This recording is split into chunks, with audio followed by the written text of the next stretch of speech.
जय हिंद मित्रो. मी वैभव Malode, LIC agent आणि financial adviser. Medical डेप्ट हा एक कन्सेप्ट आहे. मेडिकल डेप्ट म्हणजे काय माहिती का? दवाखान्यामुळं येणारा कर्जबाजारीपणा. कारण एक हेल्दी कुटुंब जास्तीत जास्त अपेक्षा काय करतं की घरामध्ये जर दवाखाना आला, सर्दी खोकला झाला किंवा काही ताप वगैरे आली तर जास्तीत जास्त 2,000, 3,000, 5,000, 10,000पर्यंत आपला दवाखाना नील होतो. मग तेवढा दवाखान्यात माणूस एकदम टकाटक होऊन जातो. पण ही अशी काही गोष्ट आहे, असे काही आजार आहेत किंवा असा काही दवाखाना असतो जो अचानक उद्भवतो. जसं की ॲक्सिडेंट. आता सध्याच्या घडीला कधी कुणाचा केव्हा ॲक्सिडेंट होईल काही सांगताच येत नाही. कारण जर आपण जर व्यवस्थित नियमानं गाडी चालवत असेल तर समोरचा व्यक्ती हा नियमानं आणि व्यवस्थित गाडी चालवणे कशावरून. त्याच्यासाठी सगळ्यात महत्त्वाची गोष्ट काय माहिती का?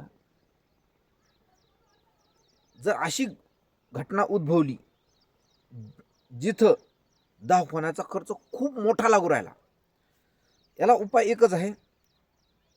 पैशाची तयारी ऑलरेडी आपल्या खिशातमध्ये तेवढा पैसा पाहिजे. किंवा दुसरा याला उपाय आहे तो म्हणजे हेल्थ इन्शुरन्सचा.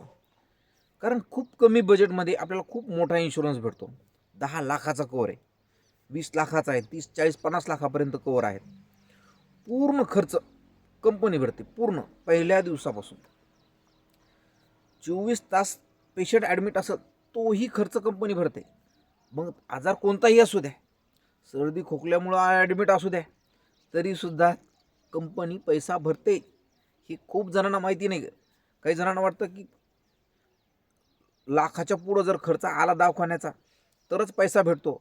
तर तुम्हाला सांगण्यास मला आनंद होतो की पहिल्या दिवसापासून सुद्धा त्याच्यामध्ये कवर आहे. हा विमा पहिल्या दिवसापासून लागू होतो.